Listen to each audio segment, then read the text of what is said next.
बंदी छोड़ सतगुरु रामपाल जी परमेश्वर जी की जय हो।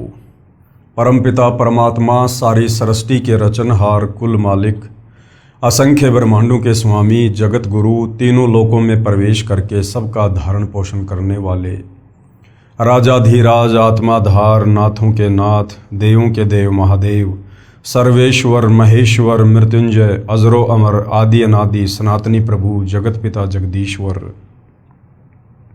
श्री श्री 1008 की उपाधि के वास्तविक अधिकारी अकाल मूर्त शब्द स्वरूपी राम वासुदेव सर्वगतम ब्रह्म परम पूज्य प्रथम पूज्य परम संत परम पुरुष परम धनी परम दयालु सत्य कबीर हक्का कबीर अल्लाहु कबीर अल्लाहु अकबर बाखबर अल्लाह ताला जगत के तारणहार जगत के मुक्तिदाता जगत के जगन्नाथ हारे के सहारे हिंदुओं के राम मुसलमानों के अल्लाह सिखों के वायुगुरु ईसाइयों के मसीह दया के सागर दयानिधि करुणा के सागर करुणानिधि स्वयंभू परिभू संकट मोचन कष्टहरण मंगल करण दुख भंजन अविगत कबीर निर्विकार निर्विषम परमात्मा अलय अलेख सतगुरु आदि अनादि सतगुरु असली मर्यादा पुरुषोत्तम असली राम असली कृष्ण असली घनश्याम असली मुरारी राजाओं के राजा महाराजाओं के महाराजा शहंशाहों के शहंशाह सम्राटों के सम्राट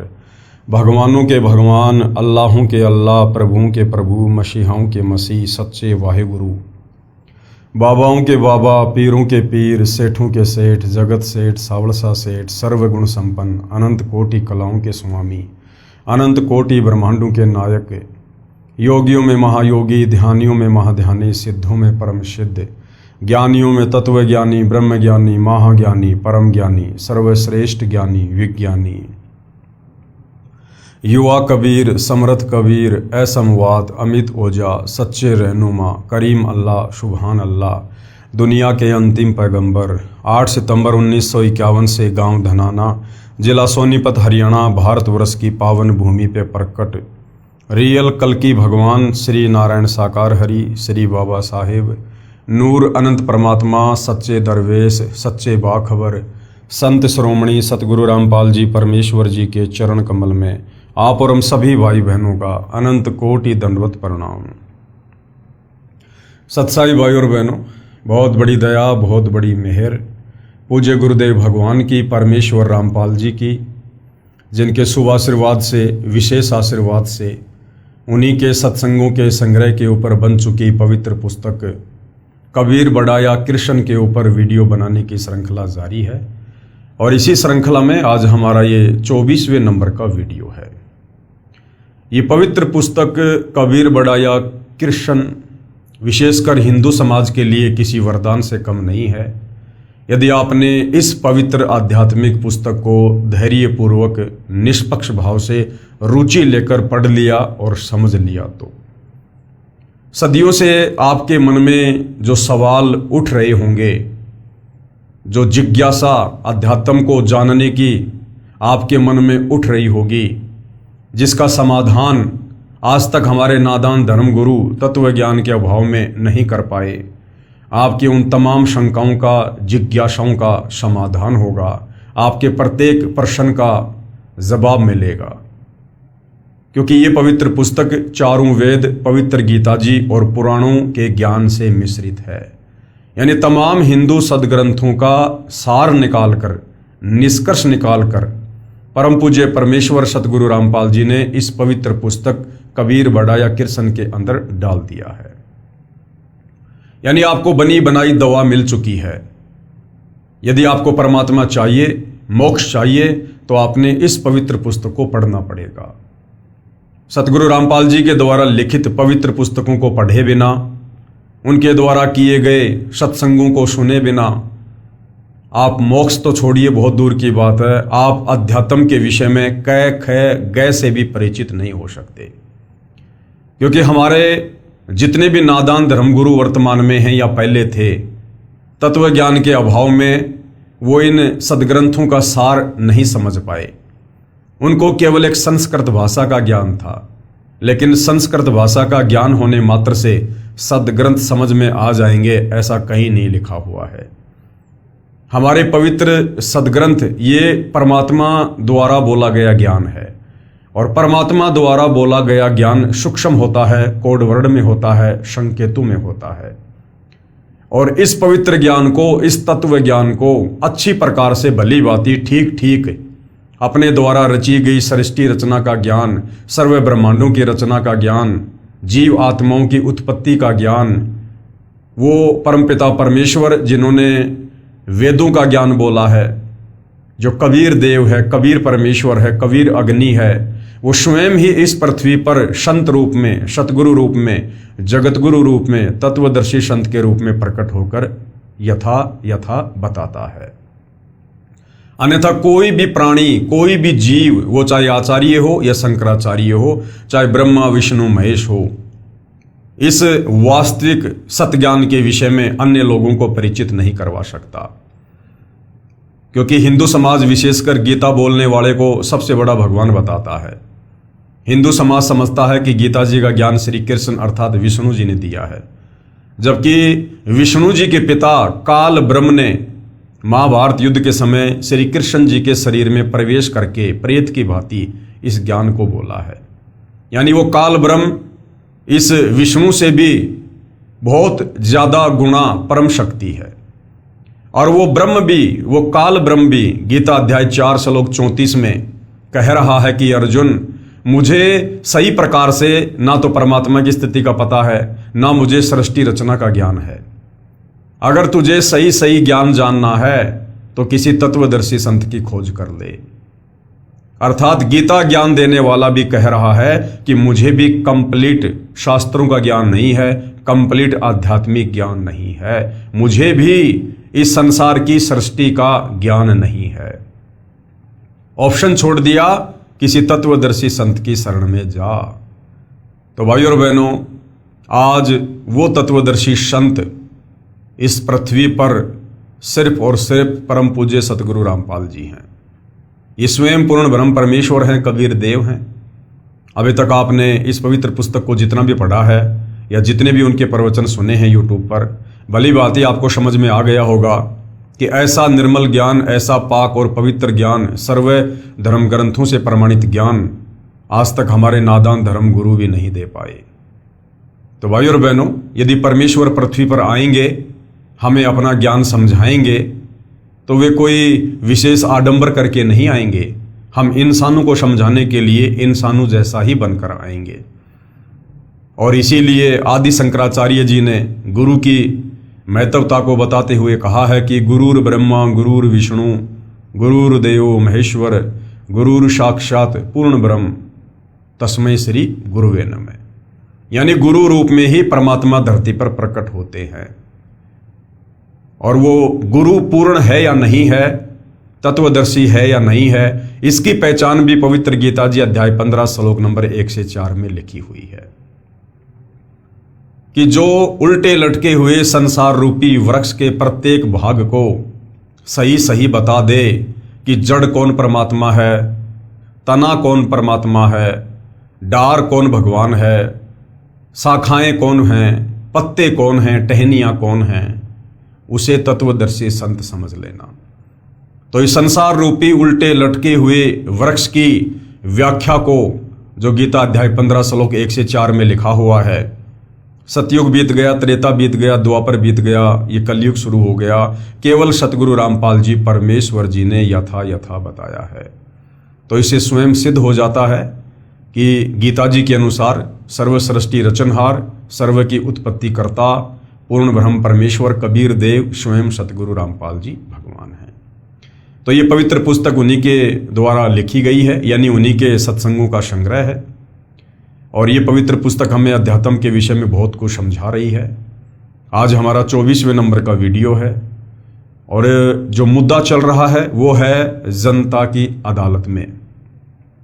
और जनता की अदालत में जज खुद जनता है, क्योंकि वर्तमान में जनता शिक्षित है, एजुकेटेड है, अपनी आंखों से धर्मशास्त्रों को देखकर सच्चाई को जान सकती है, निर्णय कर सकती है। मुद्दा क्या चल रहा है? कबीर बढ़ाया Krishna, who is supreme God, सर्वशक्तिमान परमात्मा कौन है। जितने भी हिंदू धर्मगुरु हैं, आचार्य शंकराचार्य हैं, ये दावा कर रहे हैं जनता की अदालत में श्री कृष्ण उर्फ विष्णु की तरफ से उसके वकील बनकर कि यदि कोई पूर्ण परमात्मा है, कोई मोक्षदाता है, अजरो अमर अविनाशी है, तो केवल श्री कृष्ण उर्फ विष्णु जी हैं। दूसरी तरफ कबीर जी के वकील सतगुरु रामपाल जी ने यह क्लियर कर दिया जनता की अदालत में सर्व हिंदू धर्म ग्रंथों को दिखा दिखाकर कि सुप्रीम गॉड कबीर है, और वो कबीर वो कभी नहीं मरता है, वो अविनाशी है, वो किसी माँ के गर्भ से जन्म नहीं लेता है।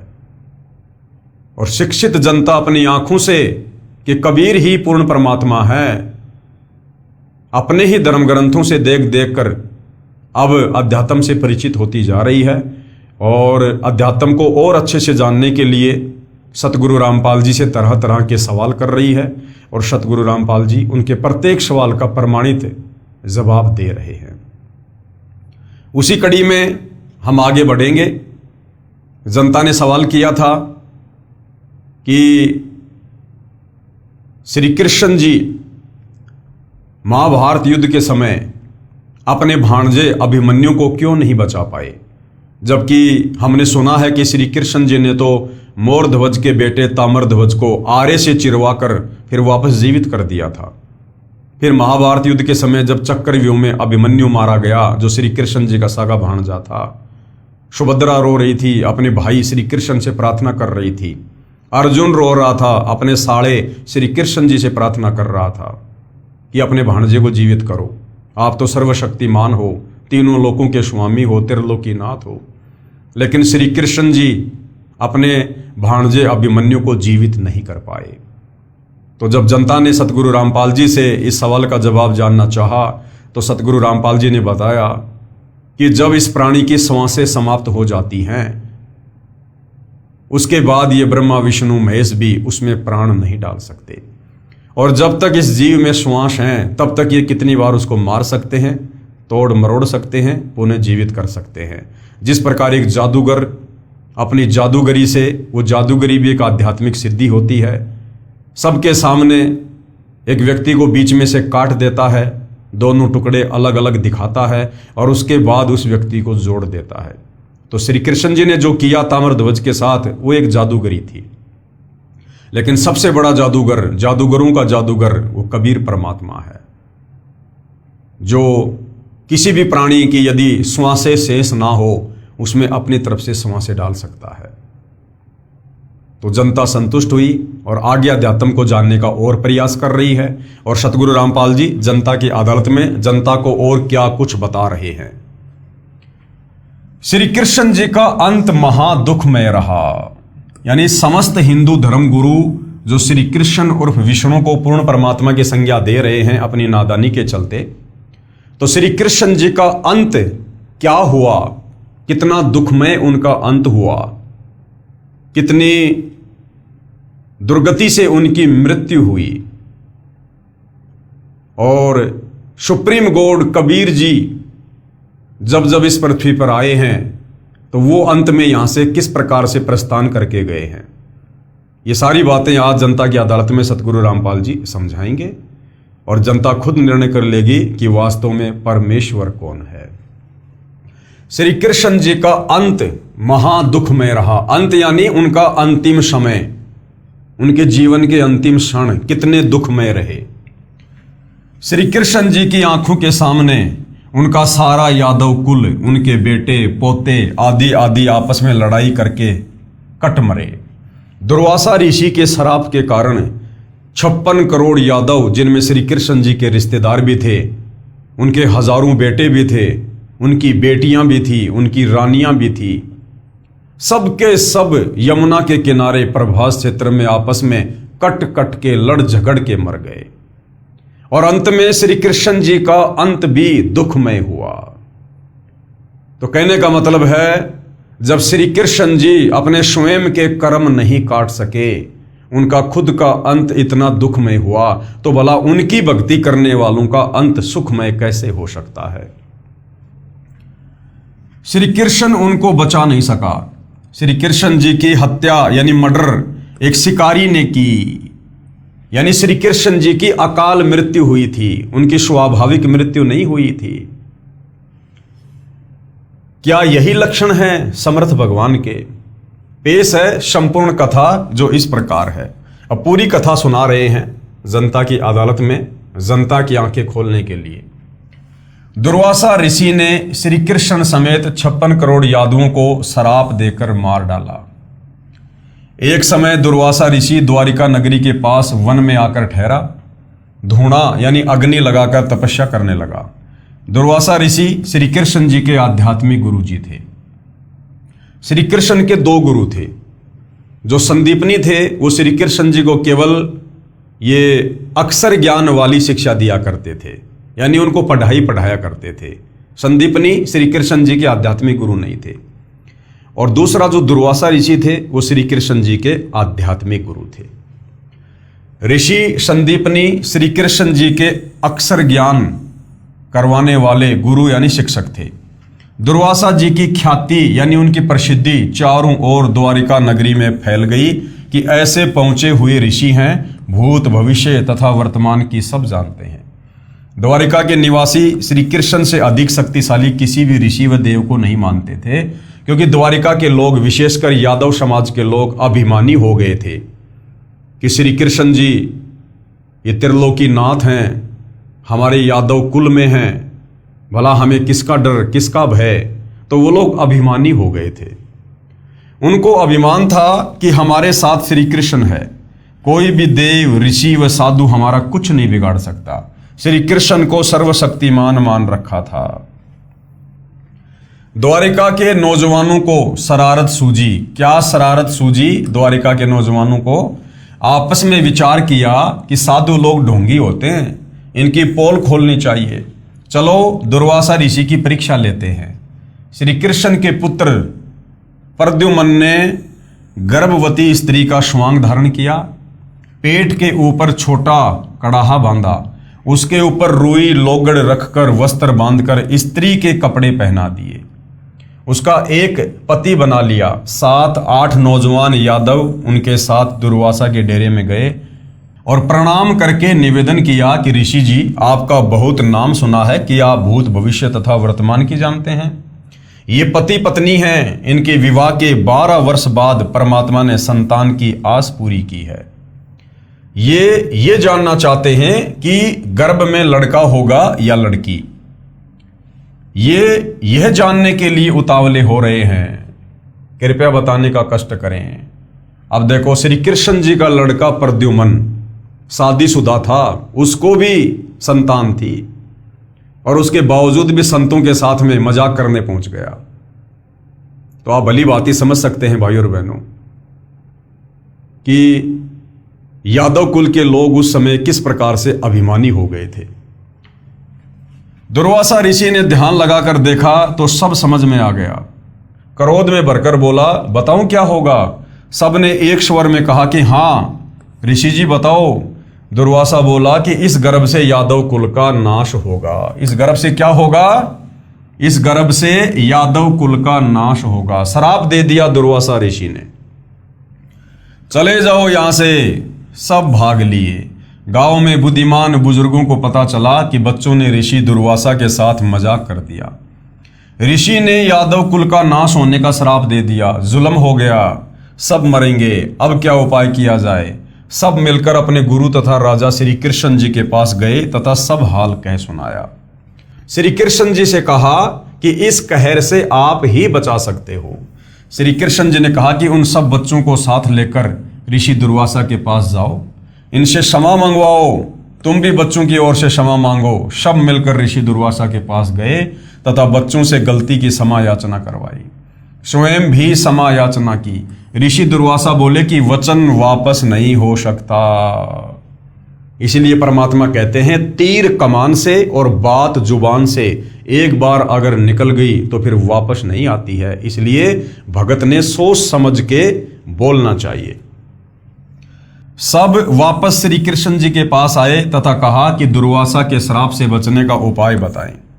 श्री कृष्ण जी ने कहा कि जो जो वस्तु गर्भ संवांग में प्रयोग की गई थी, वो कड़ाहा, रुई लोगड़ वगैरह, वो कपड़े वगैरह जो प्रद्युम्न अपने पेट के ऊपर बांध के गया था स्त्री का रूप बना के, तो श्री कृष्ण जी ने कहा कि जो जो वस्तु गर्भ स्वांग में प्रयोग की थी उनका नामो निशान मिटा दो, उन्हीं से अपने कुल का नाश होगा। कपड़े रुई लोगड़ को जलाकर उसकी राख को प्रभास क्षेत्र में नदी में डाल दो, और जो लोहे की जो कढ़ाई है उसे पत्थर पर घिस घिसाकर चूरा बनाकर प्रभास क्षेत्र में दरिया में डाल दो, ना रहेगा बांस ना बजेगी बांसुरी। अब जनता की अदालत में सतगुरु रामपाल जी जनता की आंखें खोलना चाहते हैं कि यादव कुल के लोग बड़े विश्वास के साथ जो श्री कृष्ण जी को सर्वशक्तिमान परमात्मा मान चुके थे, वो दुर्वासा ऋषि के श्राप से बचने का उपाय जानने के लिए श्री कृष्ण जी के पास गए। और श्री कृष्ण जी ने उनको क्या उपाय बताया कि प्रद्युम्न जो स्त्री का स्वांग करके गया था और जो जो सामान उसमें जो प्रयोग हुआ था, वो कड़ाहा कपड़े जो पेट पर बांध कर लेकर गया था, तो जो कपड़े थे उनको तो जला दो, और जो लोहा था जो कड़ाहा था उसको यमुना जी के किनारे जाके पत्थर के ऊपर घिस घिस के चूरे को यमुना जी के पानी में डाल दो, ना रहेगा बांस ना बजेगी बांसुरी। ये समाधान त्रिलोकीनाथ श्री कृष्ण उर्फ विष्णु जी ने अपने समाज के लोगों को बताया। लोगों ने विश्वास कर लिया। अब विचार करना भाई और बहनों, श्री कृष्ण जी अपने कुल के लोगों का बचाव नहीं कर पाए। श्री कृष्ण जी ने उनको बचाव के बदले विनाश का सुझाव दे दिया, विनाश का सुझाव। क्योंकि जो विधि श्री कृष्ण जी ने बताई, इसी विधि से आगे चलकर 56 करोड़ यादवों का नाश होगा। गए थे श्री कृष्ण जी के पास में उपाय जानने, और श्री कृष्ण जी ने काल प्रेरणा से ऐसा उपाय बता दिया, वो उपाय आगे चलकर 56 करोड़ यादवों के सत्यानाश का कारण बन गया।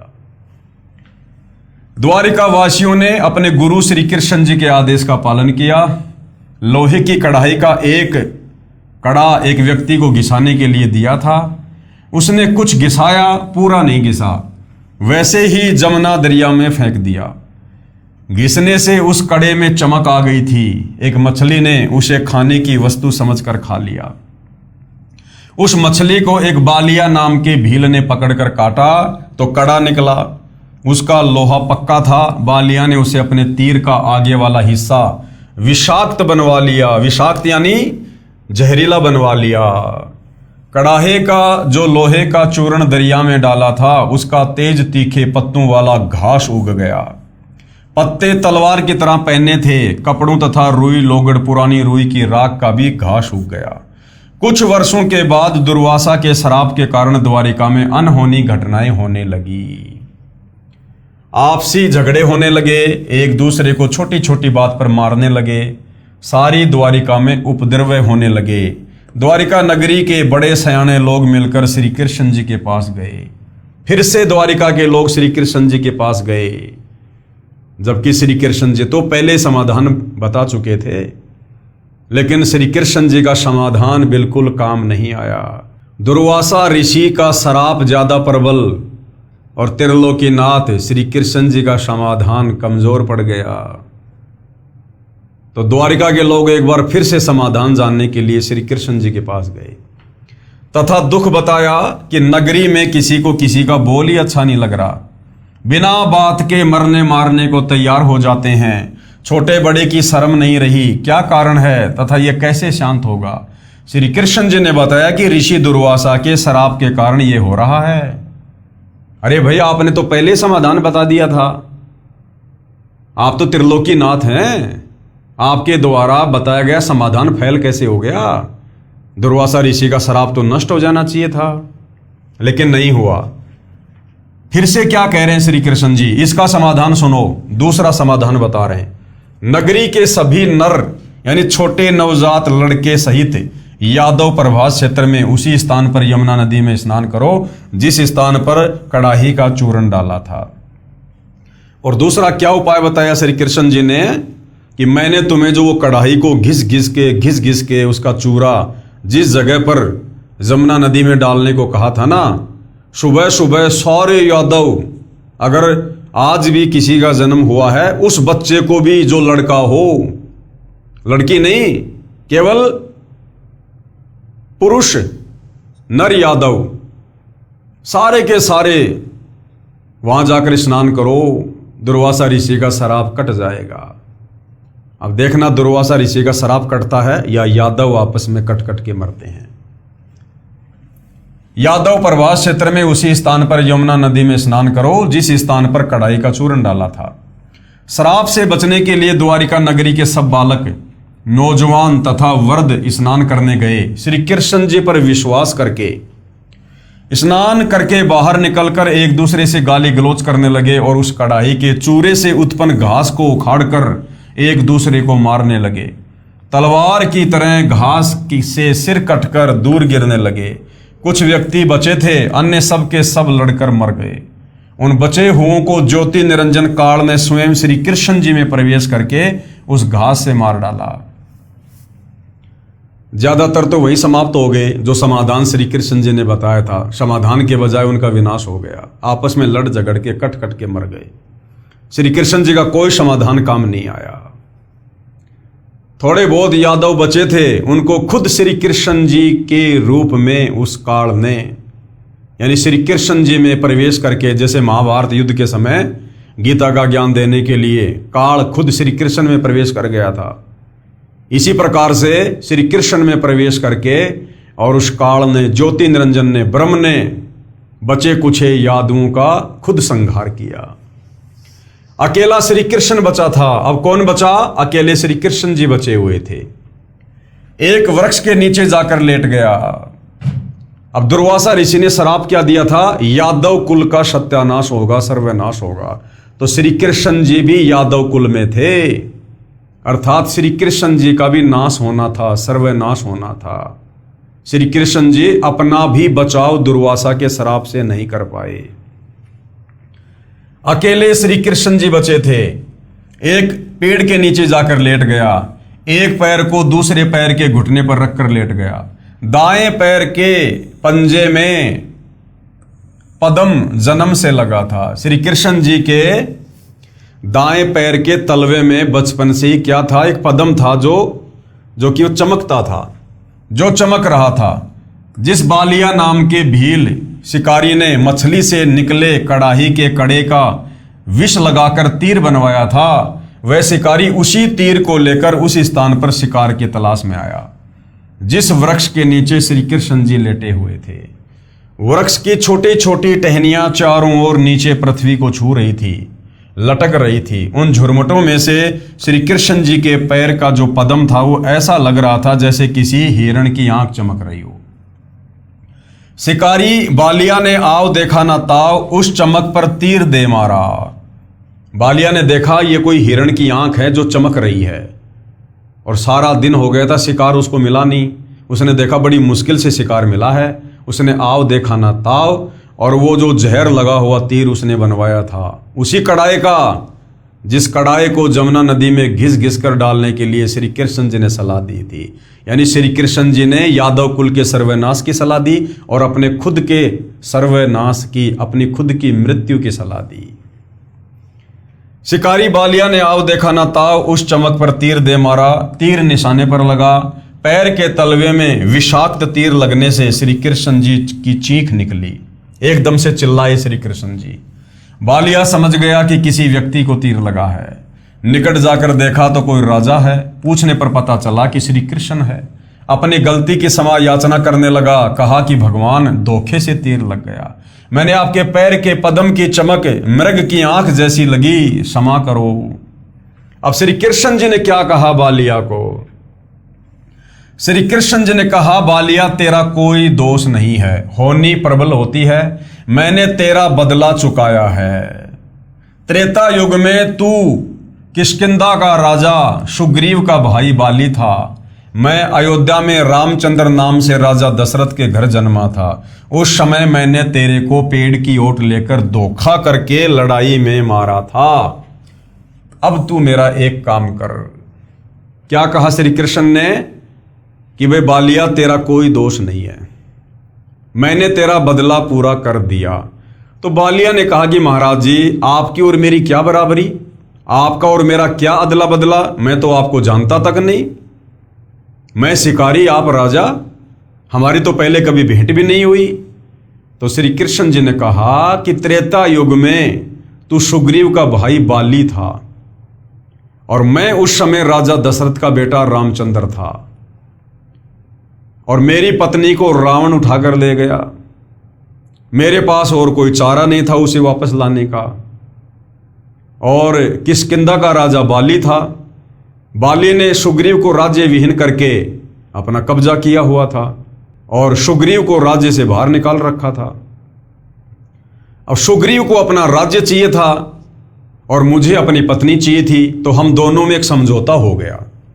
सुग्रीव ने कहा कि यदि आप मेरे भाई बाली को मारकर मुझे किष्किंधा का राजा बना दो तो मैं अपनी सारी सेना जो है लंका पर चढ़ाई के लिए आपको समर्पित कर दूंगा।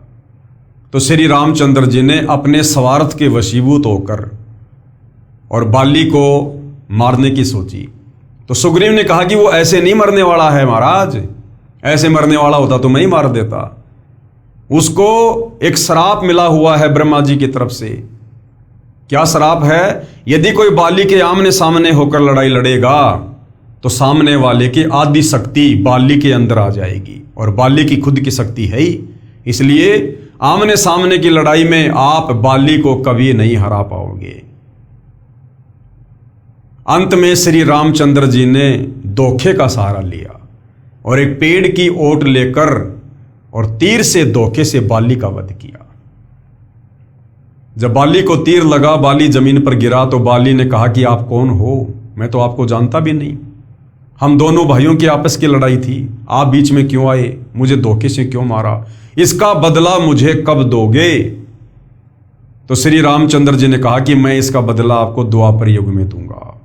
उस समय मैं अपना बदला चुकाने के लिए श्री कृष्ण रूप में आऊंगा और आप उस समय एक बालिया नाम के शिकारी होंगे, और उस समय आप भी मुझे इसी प्रकार धोखे से तीर मारकर अपना बदला पूरा करेंगे।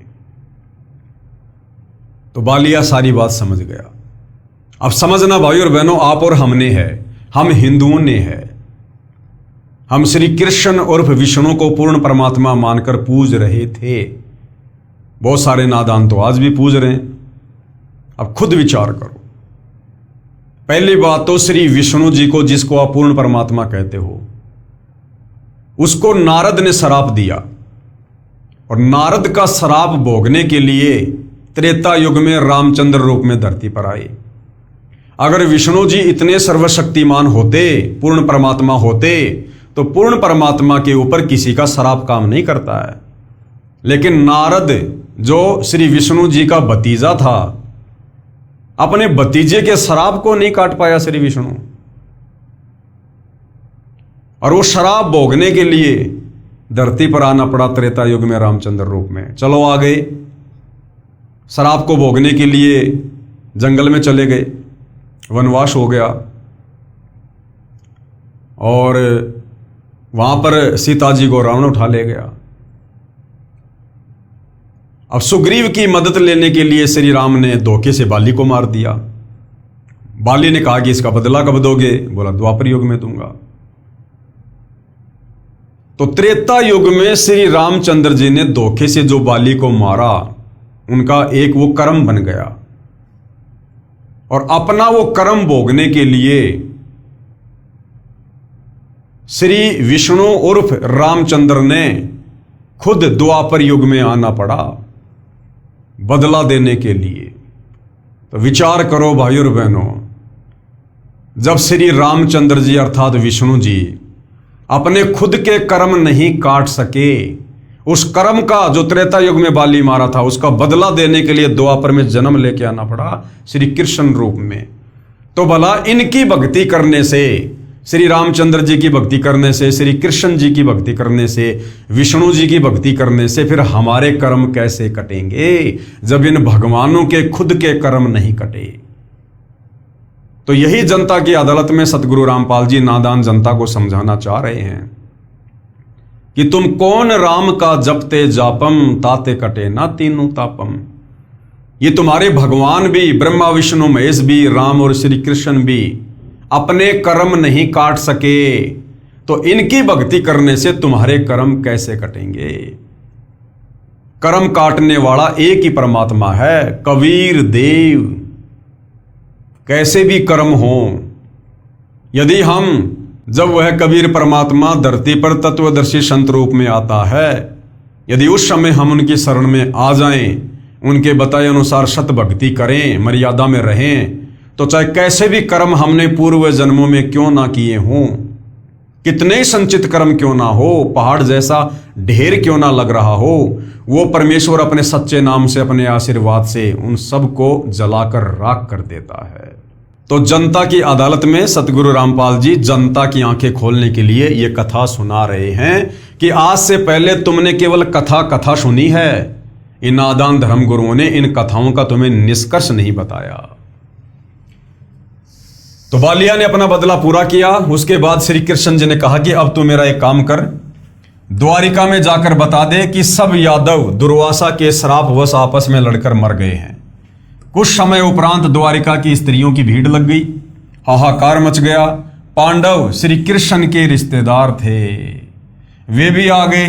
श्री कृष्ण ने अर्जुन से कहा कि आप सर्व गोपियों यानी यादवों की स्त्रियों को अपने पास ले जाना, या कोई नर यादव नहीं बचा है। अंतिम नर यादव श्री कृष्ण जी थे, उनका भी जहरीला तीर लगने से अंत हुआ। तो अपने रिश्तेदारों को, पांडवों को श्री कृष्ण जी ने कहा कि आप इन तमाम स्त्रियों को दिल्ली ले जाओ, वरना यहां पर ये जंगली लोग इनको परेशान करेंगे, दुखी करेंगे। या कोई नर यादव नहीं बचा है, आसपास के भील इनकी इज्जत खराब करेंगे। और पांडवों से कहा कि तुम अपना राज्य अपने पुत्र को देकर हिमालय में जाकर घोर तप करो और अपने युद्ध में किए पापों का नाश करो। अर्जुन ने पूछा, भगवान एक प्रश्न आज मैं आपसे करूंगा, आप सही उत्तर देना। आप अंतिम श्वास गिन रहे हो, झूठ मत बोलना। श्री कृष्ण जी ने कहा कि प्रश्न कर। अर्जुन बोला, आपने गीता का ज्ञान कुरुक्षेत्र के मैदान में महाभारत युद्ध से पहले सुनाया था। उसमें कहा था कि अर्जुन तू युद्ध कर ले, तुम्हें कोई पाप नहीं लगेंगे, तू निमित्त मात्र बन जा, सब सैनिक मैंने मार रखे हैं, तू युद्ध नहीं करेगा तो भी मैं इन्हें मार दूंगा। जब युधिष्ठिर को भयंकर शोपन आने लगे, आपसे कारण जाना तो आपने बताया था कि युद्ध में किए बंधुघात के पाप के परिणाम स्वरूप कष्ट आया। समाधान यज्ञ करना बताया। उस समय मैं आपसे विवाद नहीं कर सका क्योंकि भाई की जिंदगी का सवाल था। आज फिर आपने वही जख्म हरा कर दिया। इतनी झूठ बोलकर हमारा नाश किस लिए करवाया? कि आप महाभारत युद्ध के समय तो कह रहे थे कि अर्जुन तू लड़ाई कर, युद्ध कर, तुझे कोई पाप नहीं लगेगा, मर गया तो स्वर्ग में सुख भोगेगा, जीत गया तो धरती का सुख भोगेगा। और अब आप कह रहे हो कि तुम पांचों पांडव हिमालय में जाकर राज्य को छोड़कर तप करके मर जाओ। तो भगवान फिर आपने गीता जी का ज्ञान देते समय झूठ क्यों बोला कि तुझे पाप नहीं लगेगा? अब कह रहे हो कि तुम्हें पाप लग गया। तो भाइयों और बहनों, क्योंकि अर्जुन भी यही समझ रहा था कि गीता जी का ज्ञान श्री कृष्ण दे रहा है, जबकि उस समय श्री कृष्ण नहीं था, श्री कृष्ण जी में काल प्रवेश था। अर्जुन ने कहा, कौन से जन्म का बदला लिया है? श्री कृष्ण जी ने कहा, अर्जुन तुम मेरे अजीज हो, यानी तुम मेरे प्रिय हो, होनहार बलवान होती है। गीता में क्या कहा उसका मुझे कोई ज्ञान नहीं, आप मेरी आज्ञा का पालन करो। यह कहकर श्री कृष्ण जी मर गए। पांचों पांडवों व साथ गए नौकरों ने मिलकर सब यादवों का अंतिम संस्कार किया। कुछ के शव दरिया में प्रवाह कर दिए। श्री कृष्ण ने कहा था कि मेरे शरीर को जलाकर बची हुई अस्थियां व राख को एक लकड़ी के संदूक यानी बॉक्स में डालकर दरिया में बहा देना। पांडवों ने वैसा ही किया। वो संदूक समुद्र में चला गया, फिर उड़ीसा प्रांत के अंदर जगन्नाथपुरी के पास बहता हुआ चला गया। उड़ीसा के राजा इंद्रदमन को शौपन में श्री कृष्ण ने दर्शन देकर कहा कि एक संदूक समुद्र में इस स्थान पर है, उसमें मेरे शरीर की अस्थियां तथा राख हैं, उसको निकालकर उसी किनारे पर उन अस्थियों हड्डियों को जमीन में दबाकर उस पर एक सुंदर मंदिर बनवा दे। ऐसा किया गया, जो जगन्नाथ नाम से मंदिर प्रसिद्ध है। सब यादवों का अंतिम संस्कार करके 4 पांडव पहले ही चले गए। अर्जुन को गोपियों को लेकर आने को छोड़ गए। अर्जुन के पास वही गांडीव धनुष था जिससे लड़ाई करके महाभारत में जीत प्राप्त की थी। अर्जुन द्वारिका की सर्व स्त्रियों को बैलगाड़ियों में बैठाकर इंद्रप्रस्थ यानी दिल्ली के लिए चल पड़ा। रास्ते में भीलों ने अर्जुन को घेर लिया। अर्जुन को पीटा, गोपियों को लूटा, कुछ स्त्रियों को भी भील उठा ले गए। अर्जुन कुछ नहीं कर सका, धनुष उठा भी नहीं सका। तब अर्जुन ने कहा था कि श्री कृष्ण नाश करना था, युद्ध में पाप करवाने के लिए तो बल दे दिया। लाखों योद्धा इसी गांडीव धनुष से मार गिराए, कोई मेरे सामने टिकने वाला नहीं था। आज वही अर्जुन है, वही धनुष है, मैं खड़ा खड़ा कांप रहा हूं। श्री कृष्ण जालिम था, धोखेबाज था, अर्जुन कह रहा है मन ही मन में। कबीर परमेश्वर जी हमें समझाते हैं कि ये जुल्म श्री कृष्ण ने नहीं किया। अब जनता की अदालत में सतगुरु रामपाल जी बता रहे हैं कि वो जुल्म श्री कृष्ण ने नहीं किया, वो जुल्म श्री कृष्ण जी के शरीर में प्रवेश करके इस काल ने किया। ज्योति निरंजन यानी काल ब्रह्म ने किया है। श्री कृष्ण का जीवन देख लो। श्री कृष्ण अपने कुल को मथुरा से लेकर जान बचाकर द्वारिका आया। द्वारिका में उनकी आंखों के सामने सब यादव कुल नष्ट हो गया। श्री कृष्ण का बेटा मर गया, पोता मर गया। श्री कृष्ण के 10,000 पुत्र थे, सब मारे गए। रावण की तरह सर्व कुल नष्ट हो गया, स्वयं बेमौत मरा। उसके कुल की स्त्रियों की दुर्गति भिलोने की, जबरदस्ती उठा ले गए, उनकी इज्जत खराब की, नरक का जीवन जीने के लिए मजबूर हुई। उसी श्री कृष्ण की पूजा करके जो सुख शांति की आशा करता है उसमें कितनी बुद्धि है, इस घटना से पता चलता है। दुर्वासा ऋषि के श्राप के कारण श्री कृष्ण जी का पूरा यादव कुल समाज नष्ट हो गया। उनके 10,000 बेटे आपस में लड़ झगड़ के कट कट के मर गए। उनकी स्त्रियां मर गई श्राप के कारण। श्री कृष्ण की वो खूब पूजा किया करते थे, अपना भगवान कहा करते थे। श्री कृष्ण से ऊपर किसी को नहीं माना करते थे। और उसी श्री कृष्ण जी की सलाह ने पूरे यादव कुल का 56 करोड़ यादवों का सत्यानाश करवा दिया। तो भाई वर्तमान में जो श्री कृष्ण जी के पुजारी हैं, श्री रामचंद्र जी के पुजारी हैं, ब्रह्मा विष्णु महेश के पुजारी हैं, जो इनको पूर्ण परमात्मा मानकर शास्त्र विरुद्ध साधना कर रहे हैं, भाई आपका क्या ठिकाना होगा। लक 84 योनि तैयार हैं। सारांश दे रहे हैं, श्री कृष्ण दुर्वासा के श्राप से स्वयं तथा अपने कुल की रक्षा नहीं कर सका, तो क्या आपकी यानी श्री कृष्ण की भक्ति करने वालों की रक्षा करेगा? कभी नहीं। श्री कृष्ण ने श्राप से बचाव का उपाय बताया कि कढ़ाई को घिसकर चूरा बनाकर दरिया में डाल दो। क्या श्री कृष्ण जी को नहीं पता था कि वो कढ़ाई का चूरा, वो कढ़ाई का एक वो हत्था तेरे भी विनाश का कारण बनेगा? अर्थात श्री कृष्ण जी तो अंतर्यामी भी नहीं थे, अंतर्यामी भी।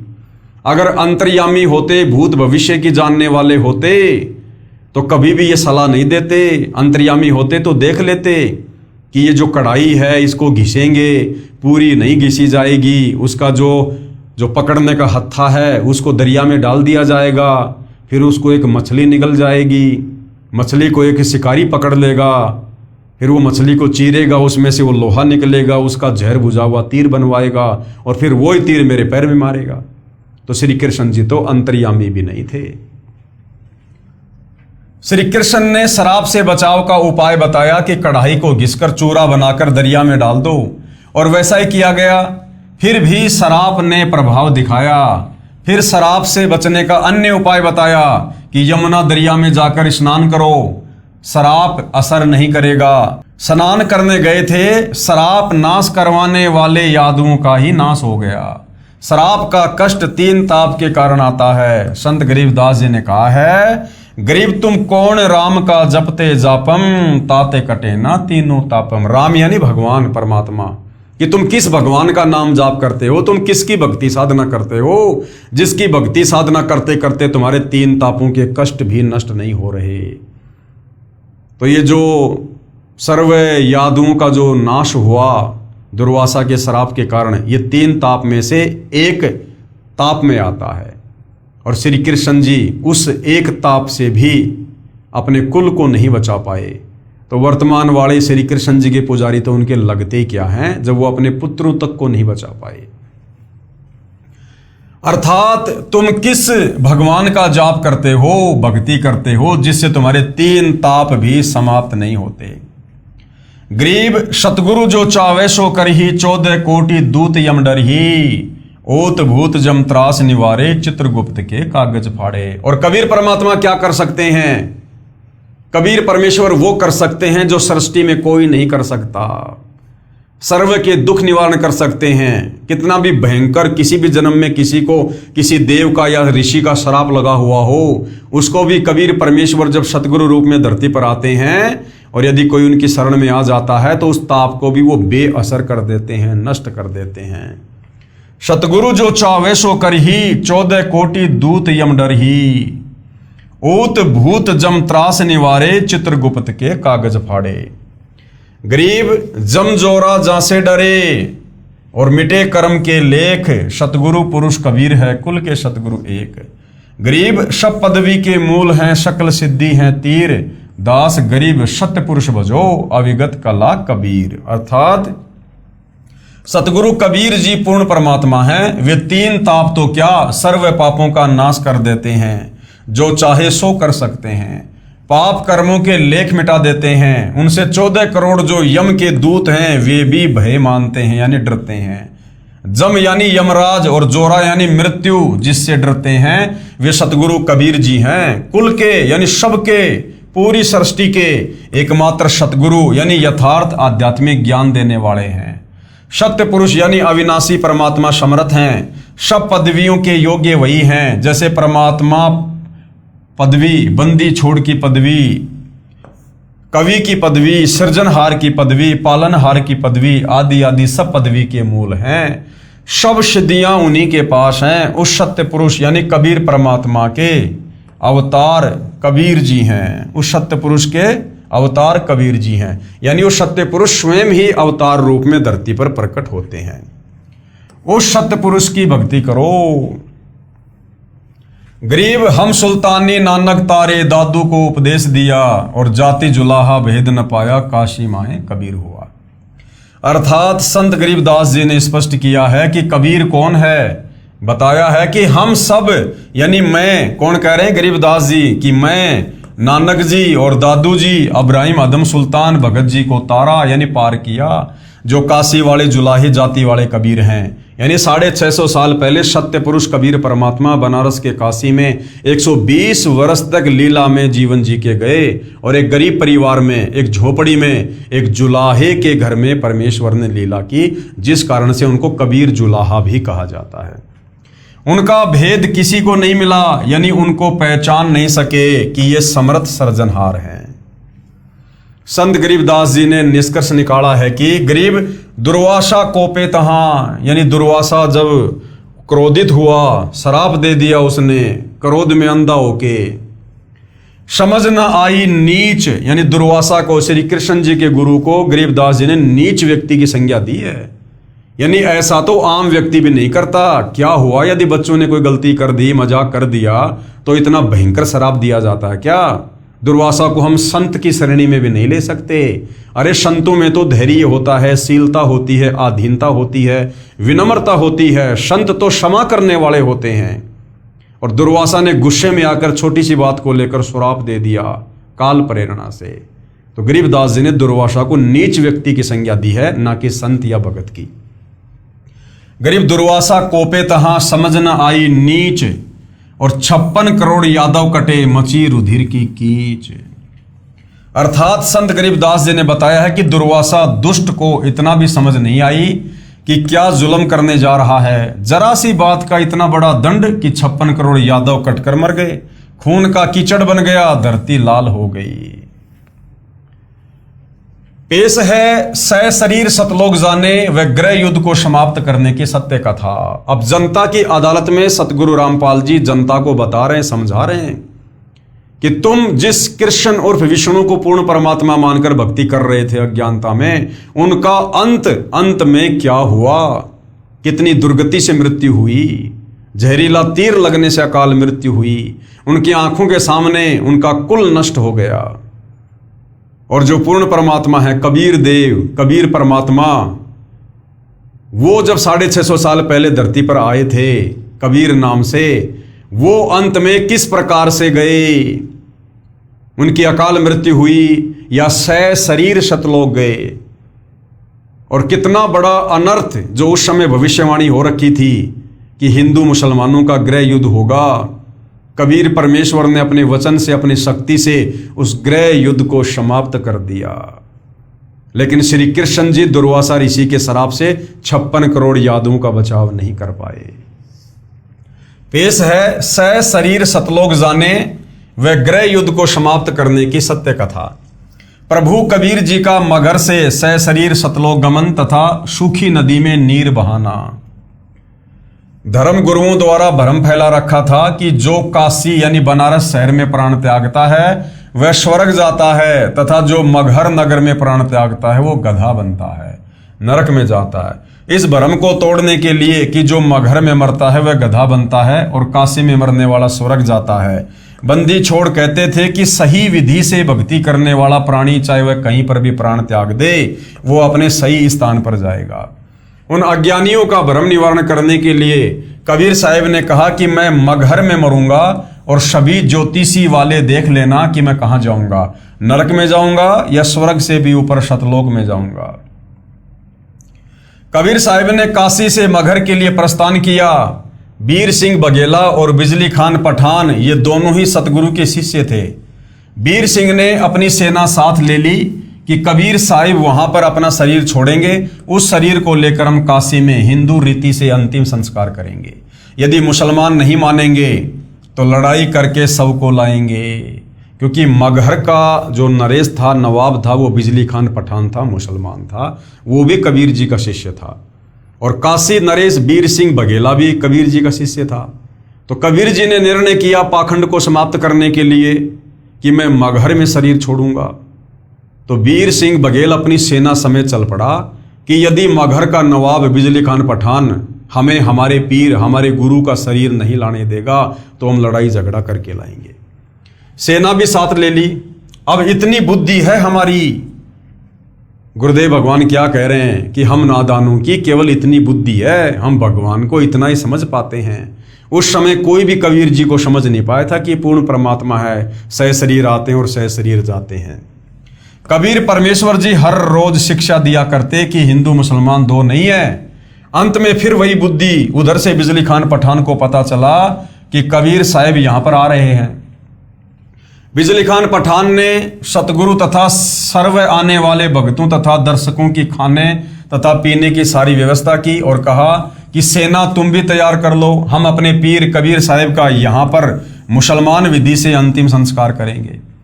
कबीर साहिब के मगर पहुंचने के बाद बिजली खान ने कहा कि महाराज जी स्नान करो। कबीर साहिब ने कहा कि मैं बहते पानी में स्नान करूंगा। बिजली खान ने कहा कि सतगुरुदेव यहाँ पर साथ में एक आमी नदी है, वो भगवान शिव के शराब से सूखी पड़ी है, उसमें पानी नहीं है। जैसी व्यवस्था दास से हो पाई है पानी का प्रबंध करवाया है, आपके स्नान के लिए प्रबंध किया है, लेकिन संगत बहुत आ गई, इनके नहाने की तो बात बन नहीं पाएगी। पीने का पानी पर्याप्त मात्रा में बाहर से मंगवा रखा है। कबीर साहिब ने कहा कि वह नदी देखे कहाँ है। उस नदी पर जाकर कबीर साहिब ने हाथ से ऐसे इशारा किया जैसे ट्रैफिक पुलिस का सिपाही रुकी हुई गाड़ियों को जाने का संकेत करता है। वह आमी नदी पानी से पूरी भरकर चल पड़ी। बोलो सतगुरुदेव भगवान की जय हो।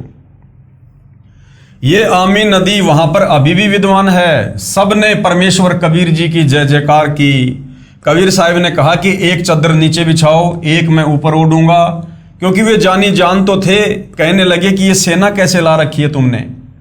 अब बिजली खान पठान और वीर सिंह बघेला आमने सामने खड़े हैं। उन्होंने तो मुंह लटका लिया और बोले नहीं। वे दूसरे हिंदू और मुसलमान बिना नाम वाले बोले, जी हम आपका अंतिम संस्कार अपनी विधि से करेंगे। दूसरे कहते हैं कि हम अपनी विधि से करेंगे, और चढ़ा ली बाहें, उठा ली हथियार तथा कहने लगे कि आ जाओ। कबीर साहिब ने कहा कि नादानो, क्या मैंने यही शिक्षा दी 120 वर्ष तक?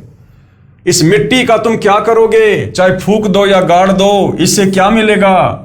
तुमने क्या शिक्षा ली मेरे से? सुन लो, यदि झगड़ा कर लिया तो मेरे से बुरा कोई नहीं होगा। वे जानते थे कि ये कबीर साहिब परम शक्ति युक्त हैं, यदि कुछ कह दिया तो बात बिगड़ जाएगी। शांत हो गए, पर मन में यही था कि शरीर छोड़ने दो, हमने तो वही करना है। वे तो जानी जान थे। कौन? कबीर परमात्मा। उस दिन गृह युद्ध शुरू हो जाता, सत्यानाश हो जाता, क्योंकि भविष्यवाणियां पहले ही हो चुकी थी कि ऐसे ऐसे उस समय भारत में हिंदू मुसलमानों का गृह युद्ध होगा, करोड़ों लोग मारे जाएंगे। यदि साहिब अपनी कृपया नहीं बख्शते, कबीर साहिब ने कहा कि एक काम कर लेना, तुम मेरे शरीर को आधा आधा काट लेना, परंतु लड़ना मत। ये मेरा अंतिम आदेश सुन लो और मानो। इसमें जो वस्तु मिले उसको आधा आधा कर लेना। महीना माघ, शुक्ल पक्ष, तिथि एकादशी, विक्रमी संवत 1575, 1575 सन 1518 को कबीर साहिब ने एक चद्दर नीचे बिछाई और एक ऊपर ओढ़ ली। कुछ फूल कबीर साहिब के नीचे वाली चद्दर पर 2 इंच मोटाई में बिछा दिए। थोड़ी सी देर में आकाशवाणी हुई कि मैं तो जा रहा हूं सतलोक में, स्वर्ग से भी ऊपर। देख लो चद्दर उठाकर, इसमें कोई शव नहीं है।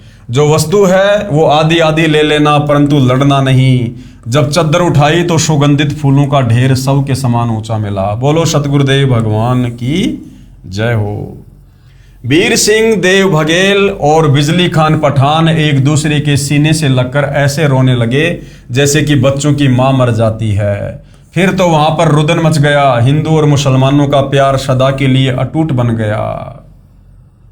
यानी कबीर परमेश्वर की समर्थता बताई जा रही है जनता की अदालत में जनता को, कि तुम्हारे श्री कृष्ण जी ने मरते मरते भी अपने 56 करोड़ यादों का सत्यानाश करवा दिया।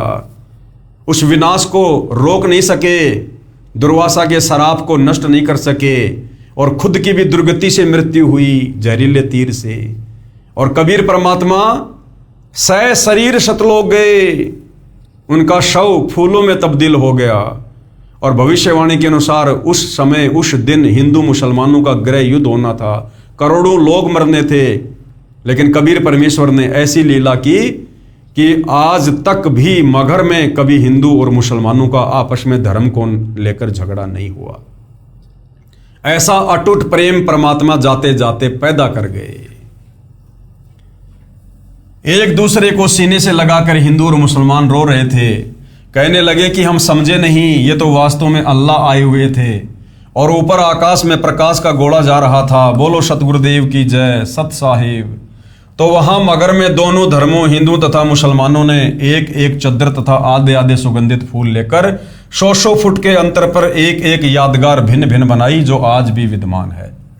तथा कुछ फूल लाकर काशी में, जहां कबीर साहिब एक चबूतरे पर बैठकर सत्संग किया करते थे, वहां काशी चौरा नाम से यादगार बनाई। अब वहां पर बहुत बड़ा आश्रम बना हुआ है। मगर में दोनों यादगारों के बीच में एक सांझला द्वार भी है। आपस में कोई भेदभाव वहां हिंदू मुसलमानों का नहीं है। परमेश्वर कबीर जी ने हिंदू मुसलमान का युद्ध टाड़ा नहीं होता तो कत्लेआम हो जाता, गृह युद्ध जैसे हालात हो जाने थे। यह है कबीर जी की समर्थता का अद्वितीय प्रमाण।